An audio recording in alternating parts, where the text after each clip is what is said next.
성경에 보게 되면 가장 뿌리 깊은 이단이 무엇일까요? 기독교의 가장 뿌리 깊은 이단. 뭐 제가 이단을 말씀드리려고 지금 하는 건 아니고요. 우리가 지금 수요일 예배 때 갈라디아서 말씀을 보고 있는데, 뭐 가장 뿌리 깊은 이단은 사실은 뭐 이단이라기보다는 우리의 마음의 본질적인 것으로부터 올라오는 한 가지 그러한 생각이 있습니다. 그게 뭐냐면 구원을 내가 스스로 이루고자 하는 것입니다. 내가 무엇을 행함으로 구원을 얻고자 하는 것. 하나님이 우리에게 주신 그 은혜, 하나님 우리에게 베풀으신 그 은총이라 내가 내 스스로, 내 힘으로 얻고자 하는 것.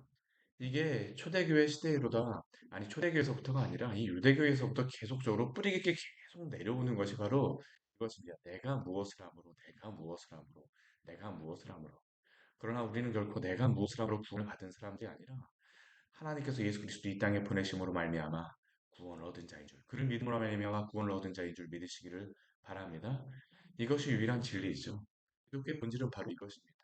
이것을 빼고는 기독교를 이야기할 수가 없습니다. 이것이 유일한 성경이 말하는 우리의 진리입니다. 우리가 오늘 사도행전 우리 7장의 말씀을 보았는데 이 사도행전 7장의 말씀은 스테반 집사의 그러한 설교가 나오고 있습니다. 그런데 이 스테반 집사의 설교를 하기 전에 제가 이 말씀을 드리는 이유가 무엇이냐면 스테반 집사의 그를 그냥 우리가 들으면서 이 말씀을 나누면서 그냥 읽기만 하게 되면 사실 이 말씀을 제대로 이해하기가 굉장히 어렵습니다. 저도 이 스테반 그 집사에 대한 설교를 제가 첫 번째로 설교했던 게 바로 이 스테반 집사에 대한 그러한 설교였었는데요. 근데 제가 지금 지나 생각해 보게 되면 이 앞에 나와 설교를 하지만 설교하는 시간 내내 제가 뭔 소리를 하는지도 잘 모르고 설교하다가 끝난 게 바로 이 스테반 집사님의 이 설교였습니다. 왜냐하면 이 설교가 왜 이렇게 기록되어졌는지를 우리가 잘 이해하지 못하게 되면 물론 부분적으로 한 절 한 절 주시는 그 은혜는 있습니다. 그런데 이 말씀의 본질적으로 우리에게 왜 이 말씀을 주시고 스테반 집사님을 통하여서 왜 이 설교를 기록하게 하셨는지 알지 못하게 되면 복음의 의미를 여기서 말씀하고 있는데 엉뚱한 것만 우리가 이해하고 갈 수 있기 때문입니다. 우리 오늘 그 스테반 집사의 이 설교를 보면서 왜 이 설교를 해야지만 되는지에 대하여서 우리가 이해하려면 앞에 6장 13절의 말씀에 나와 있는 것을 우리 한번 이해해야 됩니다. 우리 6장 13절 말씀 같이 한번 읽어볼까요? 거짓 증인들을 세우니 이르되 이 사람이 이 거룩한 곳과 율법을 거슬러 말하기를 마지 아니하는도다. 아멘.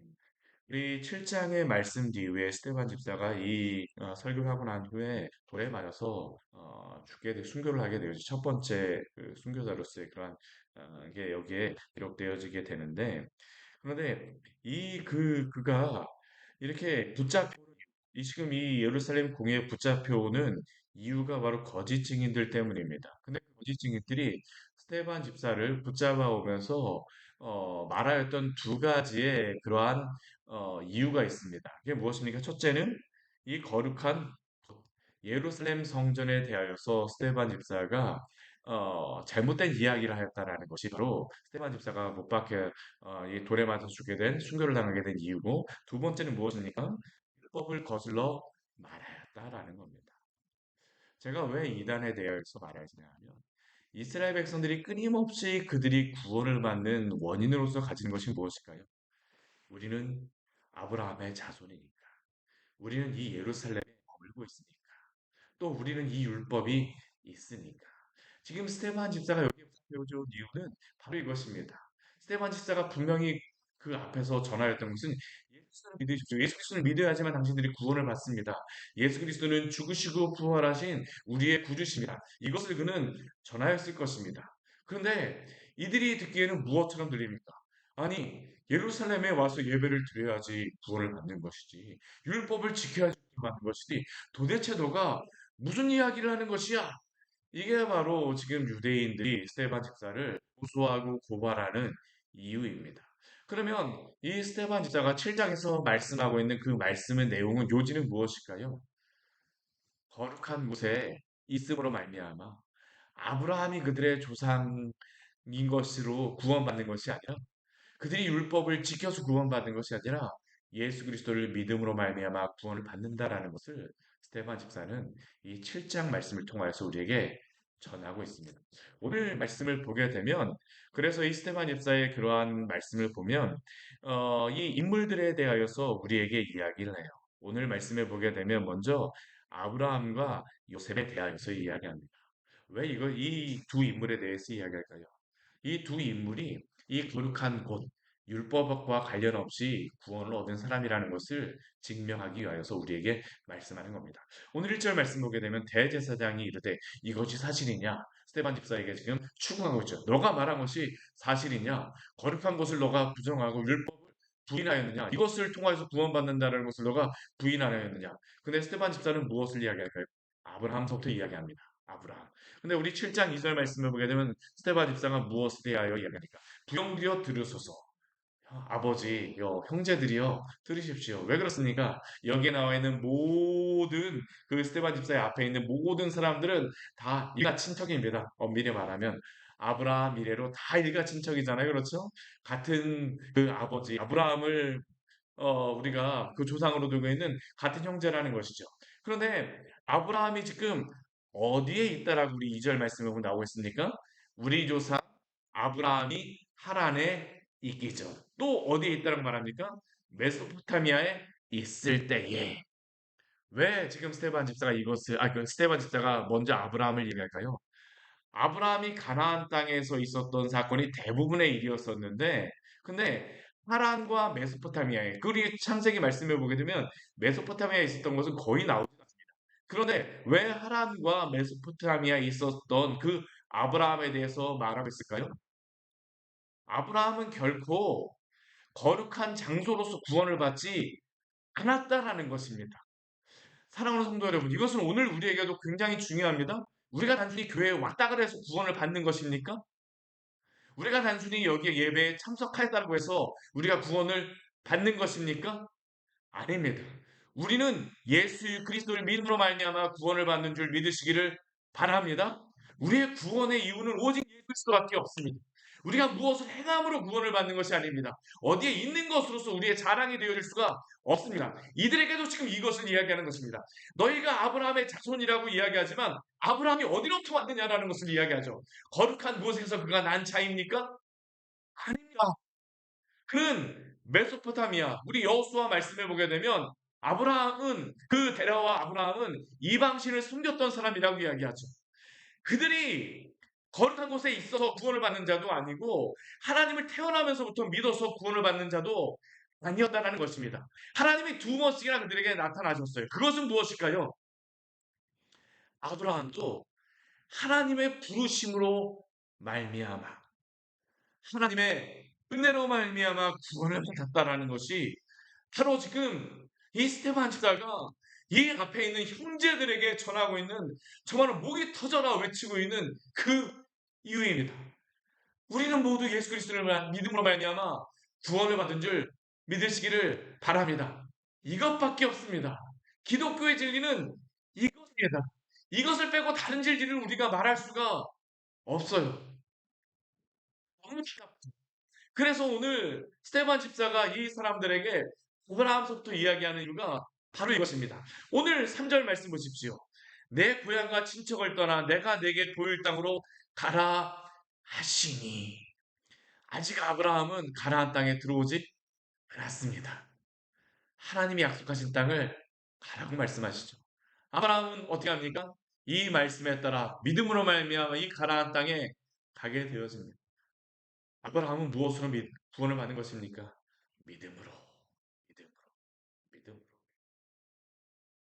그 뒤에 말씀도 보십시오. 우리 아브라함이 갈대의 땅을 떠나 하란에 거하다가 그의 아버지가 죽음에 하나님이 그를 거기서 너희 지금 사는 이 땅으로 옮기셨느니라. 우리가 그 말씀에 보게 되면 하나님이 영광의 하나님이 지금 나타나셨다고 말씀하시죠. 그렇죠? 하나님이 영광의 하나님이 옮기게 하신 겁니다. 그거는 사실 아브라함과 데라는 메소포타미아에서도 하란에서도 가나안 땅에 오고 싶지 않았어요. 왜 그들이 왔을까요? 하나님이 강권력으로 그들을 이 가나안 땅으로 이 지역으로 옮기신 것입니다. 우리가 어떻게 예수님을 믿게 되었습니까? 우리가 스스로 믿겠습니다 해서 믿은 게 아닙니다. 우리가 기도를 하게 되면 우리 성령 강림 기도회 하면서 우리가 부르짖으면서 기도하죠. 주여 주여 우리가 주님 앞에 부르짖습니다. 근데 우리가 주여 주여 부르짖었다라고 해서 우리가 구원을 받는 것입니까? 아닙니다. 하나님께서 우리를 강권적으로 부르심으로 말미암아 우리는 구원을 받은 줄 믿습니다. 하나님의 은혜죠. 하나님의 은혜입니다. 아브라함도 동일하다는 것입니다. 아브라함도 동일하다는 것이죠. 우리 그 뒤에 말씀을 보십시오. 우리 5절과 6절과 7절 말씀에 보게 되면 아브라함에게 그 땅을 주시겠다라고 말씀하셨지만 아브라함이 사는 동안에는 우리 5절 말씀과 같이 발붙일 만한 땅도 유업으로 주지 아니하셨다고 말씀하십니다. 유업이라는 것은 무엇입니까? 유언으로 주었다라는 거잖아요. 그렇죠. 이것은 뭐 죽고 난 다음에 뭐 그 재산으로서 남겨주는 것입니다. 하나님이 이 땅을 아브라함에게 그냥 주시지 않았어요. 아브라함에게는 발붙일 만한 땅도 주지 않았습니다. 그가 조금의 땅을 헤브론에서 자기의 돈을 주고 샀습니다. 이거 하나님이 유업으로 주셨다고 말할 수 없는 것입니다. 그가 돈을 주고 산 것이었으니까요. 근데 이 유업으로 주겠다라고 하는 것은 누구에게 유업으로 주겠다라고 아브라함에게 약속하셨습니까? 그의 후손들에게 주겠다라고 말씀하셨어요. 아브라함에게는 이 거룩한 땅이라고 말하는 땅을 아브라함은 얻지 못하였다라는 겁니다. 스테반 집사가 이것을 계속 이것을 말하는 증명하고자 하는 것은 아브라함도 거룩한 땅에 있음으로 말미암아 구원을 받았다라는 것이 아닙니다. 그의 후손에게 하나님이 약속으로 주신 땅이라는 것입니다. 그리고 하나님이 또 아브라함에게 이건 창세기 15장에 나오는 말씀이죠. 그 후손이 다른 땅에서 나는 애가 되리니 그 종으로 애굽의 종으로 400년 동안 괴롭게 하리라. 누구에게 약속으로 주셨던 것일까요? 아브라함에게 창세기 15장에서 말씀하셨던 그 약속입니다. 그리고 아브라함에게 그 후에 그들이 나와서 이곳에서 나를 섬기리라라고 말씀하셨어요. 왜 이 말씀을 하실까요? 여기에 보게 되면 아브라함이 하나님을 믿음으로 그의 의로 여기셨으니라고 하는 그 믿음에 대한 것이 이 창세기 15장에서 나오고 있습니다. 땅으로 말미암아 아브라함이 구원을 받은 것이 아니라 믿음으로 말미암아 구원을 받았다라고 하는 것을 스테반 집사가 이 사람들에게 말하고 있는 것이죠. 스테반 집사님이 우리 사도행전 7장 말씀을 보게 되면 자신을 변호하는 이야기는 나는 억울해요, 나는 억울해요 이러한 이야기 한마디도 하지 않습니다. 우리가 법정에 가갖고 만약 변호사 우리가 판사 앞에 선다면 우리를 변호한다면 우리는 나는 억울합니다, 나는 뭐했습니다라고 자기의 한 것을 이야기할 텐데 스테반 집사는 거기에 대해서는 이야기하잖아요. 왜 그렇습니까? 지금 이 문제는 자신이 무엇을 행하였다라고 하는 것으로서 내가 억울한지 안 한지를 변호한 문제가 아니기 때문입니다. 스테반 집사가 정말로 지금 변호해야 될 것은 무엇일까요? 거룩한 것으로 말미암아 율법으로 말미암아 구원을 받는 것이 아니다라는 것을 지금 이야기하는 것. 이게 바로 스테반 집사의 변호가 되어질 수밖에 없죠. 그리고 이것이야말로 이 앞에 있는 사람들을 구원하는 유일한 방법일 수밖에 없습니다. 그리고 나서 우리 8절 이후의 말씀을 보게 되면 할례에 대하여서 말하고 있습니다. 우리 8절 말씀을 보게 되면 할례의 언약을 아브라함에게 주셨더니라고 말씀합니다. 아브라함의 그 사건에 대해서 이야기할 때 앞에 우리 이 땅에 대하여서 우리 창세기 우리 11장에 대한 그런 말씀, 12장 앞부분에 대한 말씀이고요. 우리 5절부터 7절까지의 말씀은 창세기 15장에 대한 말씀입니다. 8절 말씀은 우리 할례에 대한 말씀은 창세기 우리 17장에 대한 말씀입니다. 순서대로 지금 말하고 있습니다. 땅으로 말미암음이 아니었습니다. 그리고 또 믿음으로 말미암았다는 이야기하죠. 근데 그 다음에 할례에 대하여서 말합니다. 왜 할례에 대해서 말할까요? 아까 율법에 대하여서 이들이 스데반 집사를 지금 정죄하고 고소하고 있는데 사실 율법에서 가장 중요한 그 율법의 법이 무엇일까요? 할례입니다. 할례. 할례를 행함으로 말미암아 구원을 받는다. 할례를 행해야 된다. 그런데 우리 창세기 말씀을 보게 되면 믿음으로 의를 여기셔. 믿음으로 그를 의롭다 여기셨으니. 이게 몇 장이라고요? 창세기 15장입니다. 할례는 몇 장에서 나올까요? 17장에서 나옵니다. 왜 이 말을 하는 겁니까? 율법을 지킴으로 아브라함이 구원을 받은 자가 하나님의 백성이 된 것이 아니다라는 겁니다. 율법의 할례를 행하여서 구원을 받는 것이 아닙니다. 이것은 오늘도 우리에게 중요한 것이죠. 우리가 하나님의 무엇을 순종함으로 구원을 받는 것은 아닙니다. 우리가 순종하여서 구원을 받는 것은 아니에요. 왜 그렇습니까? 우리는 이미 불순종한 자들이기 때문입니다. 우리의 그 불순종의 문제는 어떻게 해결할 수 있습니까? 우리는 해결할 수가 없어요. 이 불순종의 문제를 어떻게 해결합니까? 예수 그리스도가 우리를 대신하여 하나님의 말씀에 따라 온전히 순종하심으로 그 순종의 의를 우리에게 허락하여 전가하여 주심으로 우리가 의롭게 되어진 자인 줄 믿으시기를 바랍니다. 이게 바로 스테반 집사가 우리에게 전하여 주는 복음의 핵심이죠. 우리는 우리가 행함으로 구원을 받는 것이 아닙니다. 오늘 8절 말씀에서 말하는 것이 바로 그것입니다. 할례의 언약을 아브라함에게 주셨더니 그 할례 이후에 태어나는 자손들이 누구입니까? 이삭, 야곱, 우리의 12 조상들. 할례로 말미암아 구원을 받는 것이 아니라 하나님이 의롭다 여겨 주심으로 구원을 받는 자라는 것입니다. 할례라는 의미는 무엇인가요? 제가 이 창세기 17장에서 할례에 대해서 말씀할 때마다 드리는 말씀이지만 할례라고 하는 것은 남자의 그러한 어, 성기의 그런 앞부분을 잘라내는 것이죠. 근데 이 의미는 본래적인 의미는 무엇이냐 하면 성계를 완전히 다 잘라낸다는 것입니다. 거세한다는 그러한 의미예요. 왜 이 하나님께서 할례를 행하라고 아브라함에게 99세나 된 아브라함에게 할례를 행하라고 말씀하실까요? 아브라함과 사라는 이미 인간적인 육신의 몸으로서는 자손을 얻을 수가 없습니다.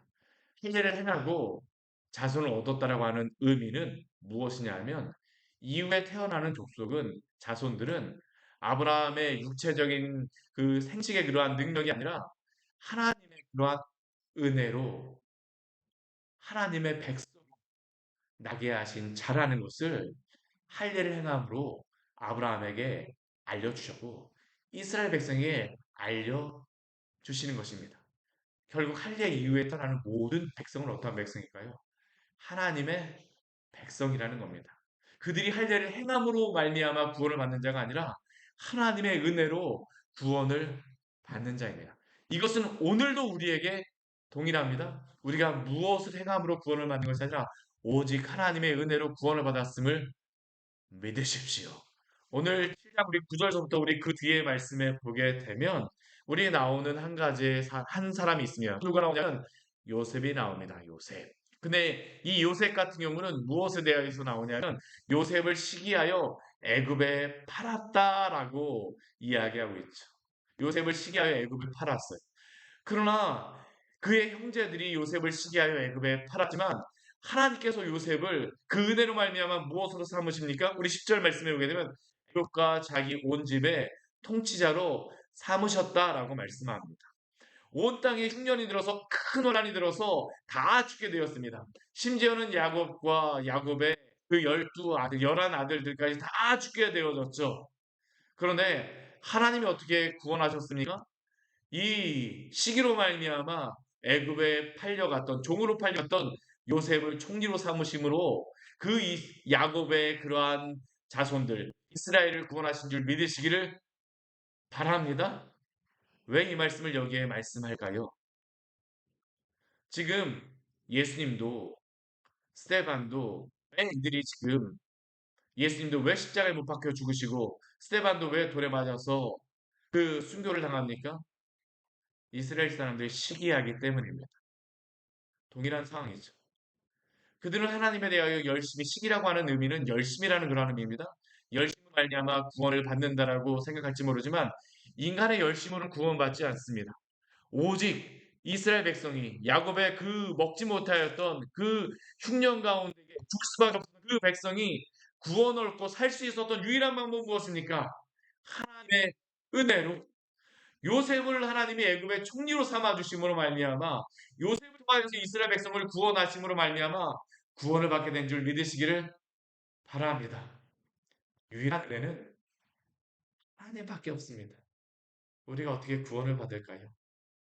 하나님의 은혜로 죄인된 우리를 구원하신 줄 믿습니다. 이게 우리가 구원받은 유일한 일입니다. 말씀을 정리하도록 하겠습니다. 오늘 스테반 집사는 우리에게 딱 한 가지만을 이야기합니다. 너희가 거룩한 장소로 율법으로 구원을 받는 것이 아니라 행함으로 구원을 받는 것이 아니라 우리에게도 동일합니다. 우리가 무엇을 행함으로 구원을 받는 것이 아니라 종교적인 일을 행함으로 구원을 받는 것이 아니라 오직 예수 그리스도를 믿음으로 말미암아 구원을 받고 그 은혜로 주의 나라에 들어가게 되는 줄 믿습니다. 이게 바로 우리의 자랑입니다. 같이 기도하도록 하겠습니다. 하나님 아버지 오늘 말씀을 통하여 우리 귀한 은혜를 주니 감사를 드립니다. 우리가 우리의 자랑으로 당신 앞에 나아갈 수가 없습니다. 우리는 오늘도 당신의 은혜가 필요합니다. 당신이 우리를 불쌍히 여겨주지 않으면, 당신이 우리에게 그 은혜를 베풀어 주지 않으면, 우리는 오늘도 이 마음이 딱딱하여져서 내가 무엇을 행하여서 나의 자랑을 행하거나 그 무엇을 행하지 않은 우리 형제를 정죄하는 그러한 마음으로 우리가 시기하며 우리 열심으로 하나님 아버지 패역한 마음으로 주 앞에 서고자 합니다. 오 주님, 우리는 오늘도 당신의 은혜가 필요합니다. 당신의 은혜를 베풀어 주시옵소서. 우리 주 예수 그리스도의 그 보혈로 우리를 구원하여 주셨음을 깊이 알게 해주시고 이 새벽에도 당신의 그 은혜 안에 하나님 아버지를 감사하며 우리 주 예수 그리스도를 깊이 생각하고 하나님 아버지 그 은혜에 감사함으로 오늘도 당신 앞에 나아간 살아가는 우리 귀한 성도들 될 수 있도록 은혜 베풀어 주시옵소서. 우리는 당신이 우리를 구원하신 당신의 백성입니다. 주께서 우리를 구원하여 주셔서 감사합니다. 예수님 이름으로 기도드립니다. 아멘. 오늘 말씀 기억하시면서 기도하며 나아가도록 하겠습니다.